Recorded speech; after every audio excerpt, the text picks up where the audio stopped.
எல்லாருக்கும் வணக்கம். நான் உங்கள் சக்தி. இந்த வாரம் ஓடிடியில் என்னென்ன படங்கள்லாம் ரிலீஸ் ஆக போகுது, எந்தெந்த தேதியில் ரிலீஸ் ஆக போகுது, எந்தெந்த ஓடிடியில் ரிலீஸ் ஆக போகுது, அது எந்தெந்த லாங்குவேஜில் ரிலீஸ் ஆக போகுது அப்படின்ற ஃபுல் டீட்டெயில் இந்த வீடியோவில் வந்து பார்க்க போகிறோம். வாங்க இப்போ நம்ம வீடியோக்குள்ளே போகலாம். இதில் நம்ம முதலாவதாக பார்க்க போகிற படம் உயிர். இந்த படம் ஒரு உண்மை சம்பவத்தால் ஈர்க்கப்பட்ட ஒரு கிரைம் இன்வெஸ்டிகேஷன் த்ரில்லர் படம். இதில் ரோஷன் மேத்யூ தான் வந்து ஹீரோவாக நடிச்சிருப்பாரு. இதனுடைய கதை என்னன்னா, ஒரு நாள் அடையாளம் தெரியாத இளம் பெண்ணின் சடலம் கிடைக்குது. அந்த கேஸை விசாரிக்க புதுசாக பணியில் சேர்ந்த ஒரு போலீஸ் அதிகாரி களத்தில் இறங்குறாரு. ஆரம்பத்தில் சாதாரண கொலை வழக்கா தெரிஞ்ச இந்த விசாரணை போக போக பல அதிர்ச்சியான உண்மைகளையும் எதிர்பாராத சம்பவங்களையும் வெளிச்சத்துக்கு கொண்டு வருது. ஒவ்வொரு தடயமும் அவரை இன்னும் ஆழமான மர்மத்துக்குள்ள இழுத்துக்கிட்டே போகுது. அந்த உண்மையை அவர் எப்படி கண்டுபிடிக்கார் என்பதுதான் இந்த படத்தினுடைய ஒன்லைனர் ஸ்டோரி. உங்களுக்கு ஆகஸ்ட் 4ஆம் தேதி ஜியோ ஹாட்ஸ்டார்ல கிடைக்குது. தமிழ், தெலுங்கு, ஹிந்தி, மலையாளம், கன்னடம் சொல்லிட்டு கிட்டத்தட்ட 5 லாங்குவேஜ்ல இந்த படத்தை வந்து நீங்க வந்து பார்த்து என்ஜாய் பண்ணலாம். அடுத்து நம்ம பார்க்க போகிற படம் போன மந்த் தேட்டரில் ரிலீஸ் ஆன இதயம் முரளி. இந்த படம் வந்து பார்த்தீங்கன்னா ஒரு ரொமான்டிக் காமெடி ட்ராமாவாக வந்து ரிலீஸ் ஆயிருக்கு. அதாவது ஒரு இளைஞனோட காதல், நட்பு, வாழ்க்கை, வளர்ச்சி இது எல்லாத்தையும் ரொம்ப இயல்பாக சொல்லியிருக்க படம் தான் இந்த இதயம் முரளி படம். இதில் அதர்வா வந்து ஹீரோவாக நடிச்சிருப்பாரு. இந்த படத்தினுடைய கதை என்னன்னா, ஹீரோ ஒரு அமைதியான இளைஞன். அவனோட வாழ்க்கையில் காதல் வருது. ஆனால் அது சாதாரண காதல் இல்லை, சொல்ல முடியாத காதல், நிறைவேறாத உணர்வுகள். அதனால் அவன் சந்திக்கிற மன போராட்டங்கள், நட்புகள், வாழ்க்கை அவனை எப்படியெல்லாம் மாற்றுது அப்படின்றது தான் இந்த படத்தினுடைய ஒரு ஒன்லைனர் ஸ்டோரி. நீங்க வந்து 90s கிட்டா இருந்தீங்க அப்படின்னா, உங்களுக்கு இதயம் படம்லாம் பிடிக்கும் அப்படின்னா கண்டிப்பா இந்த படமும் பிடிக்கும்.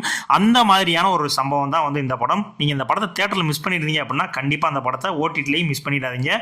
இந்த படம் உங்களுக்கு ஆகஸ்ட் 7ஆம் தேதி நெட்ஃபிளிக்ஸ்ல உங்களுக்கு வந்து அவைலபிளா இருக்கு. ஸோ கண்டிப்பா அந்த படத்தை வந்து மிஸ் பண்ணிடாதீங்க.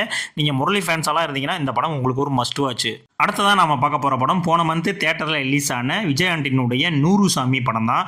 இந்த படம் உண்மை சம்பவங்களால் ஈர்க்கப்பட்ட ஒரு எமோஷனல் குடும்ப டிராமா தான் வந்து இந்த படம். இந்த படத்தில் வந்து விஜய் ஆண்டனி மற்றும் சுவாசிகா தான் முக்கிய கதாபாத்திரத்தில் வந்து நடிச்சிருப்பாங்க. இதனுடைய கதை என்னன்னா, ஒரு தாய்க்கும் மகனுக்கும் இடையில இருக்கிற பாசம், தியாகம், வாழ்க்கை முழுக்க அவங்க சந்திக்கிற கஷ்டங்கள் தான் இந்த படத்தோட மையம்.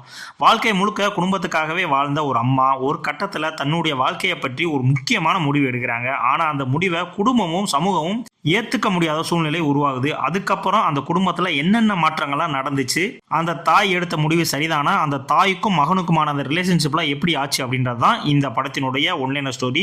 இந்த படம் உங்களுக்கு ஆகஸ்ட் 7ஆம் தேதி G5 OTT தளத்தில் வந்து அவைலபிளாக இருக்கும். ஸோ கண்டிப்பான முறையில் இந்த படத்தையும் பார்த்து என்ஜாய் பண்ணுங்க. அடுத்ததான் நம்ம பார்க்க போகிறது படம் இல்லை, ஒரு வெப் சீரிஸ். இந்த வெப் சீரிஸினுடைய பேர் பார்த்தீங்கன்னா வதந்தி சீசன் 2. இந்த வதந்தி சீசன் 2ல இந்த வட்டம் இந்த மிஸ்ட்ரி ஆஃப் மணி அப்படின்ற மாதிரியான ஸ்டோரியை தான் வந்து பார்க்க போகிறோம். முதல் சீசன்ல மாதிரி இதுலையும் ஒரு கிரைம் இன்வெஸ்டிகேஷன் த்ரில்லராக தான் போகும் அப்படின்றது தான் எல்லாருடைய கருத்தும். இந்த சீசன்ல கதையும் வேற, ஹீரோவும் வேற. இதுல வந்து சசிகுமார் அவர்கள் தான் முக்கிய கதாபாத்திரத்தை எடுத்து நடிச்சிருக்காரு. இந்த சீரிஸோடைய கதை என்னன்னா, தண்டனையாக மதுரை பக்கத்துக்கு மாற்றப்பட்ட SI ராசா ஒரு பழைய அரசியல் வழக்கை முடிச்சிட்டோம்னு நினைக்கிறாரு. ஆனா கொஞ்ச நாள்ல அந்த வழக்குல ஒரு பெரிய தவறு நடந்திருக்கு. ஒரு நிரபராதி தண்டனை அனுபவிக்கிறாருன்னு தெரிய வருது. அதுக்கப்புறம் அவர் மறுபடியும் அந்த கேஸை தோண்டி எடுக்கிறாரு. ஒவ்வொரு தடயமும் அவரை இன்னும் ஆழமான மர்மத்துக்குள்ள கூட்டிகிட்டே போகுது. பல வருடங்களாக புதைக்கப்பட்ட அந்த ரகசியங்கள், அரசியல் பின்னணி, எதிர்பாராத திருப்பங்கள், சஸ்பென்ஸ் எல்லாத்தையும் உடைச்சு அதற்கான விடையை கண்டுபிடிச்சாரா இல்லையா அப்படின்றது தான் இந்த சீசனுடைய ஒன்லைனர் ஸ்டோரி. இதில் ஓவராலாக வந்து பார்த்தீங்கன்னா 7 எபிசோடு இருக்கு. ஆகஸ்ட் 7ஆம் தேதி அமேசான் பிரைம் வீடியோவில் இந்த வெப் சீரிஸ் வந்து ரிலீஸ் ஆகுது. ஸோ கண்டிப்பாக வந்து பாருங்கள். வதந்தி சீசன் 1 பார்க்கல அப்படின்னா அதையும் பார்த்துட்டு வாங்க. ஸோ அது எதுவும் தொடர்ச்சியெல்லாம் கிடையாது. பட் அதுவும் பார்த்துட்டு வந்தீங்க அப்படின்னா எந்த மாதிரிலாம் அவருடைய டைரக்ஷனில் இந்த இதெல்லாம் இருக்கும் அப்படின்ற விஷயங்கள் உங்களுக்கு தெரியும். ஸோ அதுக்காக தான் சொன்னேன். ஸோ இந்த சீரிஸையும் கண்டிப்பாக வந்து மிஸ் பண்ணிடாதீங்க. அடுத்ததான் நம்ம பார்க்க போகிற படம் லெனின். இது ஒரு வழக்கமான ஆக்ஷன் படம் கிடையாது. கிராமத்து பின்னணியில் நடக்கிற ஒரு ஆக்ஷன் ட்ராமா. அதோடு சேர்ந்து காதல், பழிவாங்குதல், குடும்ப உணர்வுகளையும் கலந்து வந்து எடுத்திருக்காங்க. இந்த படத்தில் அகில் அக்கினேகி மற்றும் பாக்யாஸ்ரீ தான் வந்து முக்கிய கதாபாத்திரத்தில் நடிச்சிருக்காங்க. இதோடைய கதை என்ன அப்படின்னா, ஸ்ரீராம்புரம் என்ற ஒரு கிராமத்தில் வாழ்ற லெனின் தன்னுடைய குடும்பத்துக்கும் ஊருக்கும் ரொம்ப பாசமாக இருக்கிற ஒரு இளைஞன்.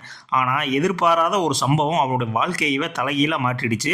அந்த சம்பவத்துக்கு பிறகு அவன் யாரை நம்புறது, யாரை எதிர்க்கிறது, உண்மைக்காக எவ்வளவு தூரம் போராடுறது என்பதுதான் இந்த படத்தினுடைய ஒன்லைனர் ஸ்டோரி. ஒரு கிராம அரசியல், குடும்ப பாசம், காதல், பழிவாங்குதல் உணர்வு இது எல்லாம் சேர்ந்து தான் வந்து இந்த படத்தை வந்து கொண்டு வந்திருக்காங்க. இந்த படம் உங்களுக்கு ஆகஸ்ட் 7ஆம் தேதி G5 OTTல வந்து அவைலபிளாக இருக்கும். இந்த படமும் உங்களுக்கு 4 லாங்குவேஜில் வந்து ரிலீஸ் ஆகுது. ஸோ நீங்கள் பார்க்கணும் அப்படின்னா கண்டிப்பாக இந்த படத்தையும் வந்து வாட்ச் பண்ணுங்க.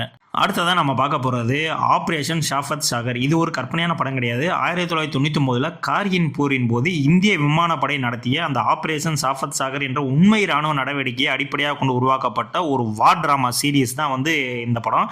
இதனுடைய கதை என்னன்னா, கார்கில் போரின் போது இந்திய விமானப்படைக்கு மிக கடினமான ஒரு பொறுப்பு வந்து கொடுக்கப்படுது. எதிரிகள் உயரமான மலைப்பகுதியில் பதுங்கி இருக்க மிக ஆபத்தான சூழ்நிலையில் விமானப்படை வீரர்கள் தங்களுடைய உயிரையே பணயம் வச்சு மிஷன்களை வந்து மேற்கொள்றாங்க. ஆனால் இந்த சீரிஸ் போர்க்களத்தை மட்டும் காட்டாமல் அந்த வீரர்களோட குடும்பங்கள் சந்திக்கிற பயம், காத்திருப்பு, தியாகம், மனப்போராட்டம் இதை எல்லாத்தையும் உணர்வுபூர்வமாக சொல்லியிருக்காங்க. அதுக்காகவே இந்த சீரியஸை நீங்கள் கண்டிப்பான முறையில் வந்து பார்க்கலாம். இந்த சீரியஸும் ஆகஸ்ட் 7ஆம் தேதி உங்களுக்கு நெட்ஃப்ளிக்ஸில் வந்து ரிலீஸ் ஆகுது.